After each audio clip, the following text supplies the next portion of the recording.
Children's Fete. Peppa and her friends are at playgroup. Mr. Bull is checking the school roof. "Moo!" shouts Mr. Bull. "Who put this roof on for you?" "You did, Mr. Bull," says Madame Gazelle. Mr. Bull nods. "Lovely job. It will last you a lifetime." Madame Gazelle takes Mr. Bull inside. She points to the ceiling. "It is leaking water. Look," she says, "it's going drip drip." "You need a new roof," says Mr. Bull. "Where are we going to get the money for a new school roof?" asks Madame Gazelle. The children have a good idea. They decide to put on a school fete to get the money for the new school roof. It is the day of the children's fete. Danny Dog is in charge for the microphone. "Hello grown-ups," he says, "get your money out for the new school roof." Emily Elephant is in charge of the bric-a-brac stall. Roll up," she calls, "all sorts of bits and bobs." Says Mr. Fox, "this all looks very interesting." Mr. Fox is always looking for bric-a-brac. "Balloons," shouts Pedro Pony, "lovely balloons." "May I have a red one?" says Madame Gazelle.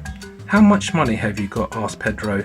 Madame Gazelle tips all of the coins out of her purse. Susie Sheep is in charge of the face painting stall. "Can I be a mountain leopard, please?" says Miss Rabbit. "No," says Susie, "I can only do fruit." "OK," says Miss Rabbit. "Can I be a plum?" decides Susie. Mr. Bull comes to visit Peppa. He has got a green face. "I am an apple," he booms. "Would you like to try the lucky dip?" asks Peppa. "Everyone's a winner." Mr. Bull drops a coin into Peppa's tin. Mr. Bull reaches into the lucky dip barrel. He pulls out a dolly. "Can I have a go?" asks Mrs. Cat. Mrs. Cat wins a toy digger. "Oh," gasps Peppa, "do you want to swap?" Mr. Bull and Mrs. Cat do not want to swap. They are pleased with their lucky dip prizes.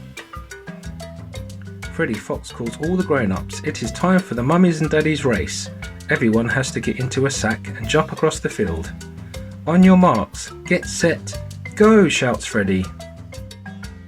The mummies and daddies have lots of fun jumping in sacks. At the end, Madame Gazelle has an important announcement to make. "We have raised enough money to buy a new school roof," she cries. "Again!"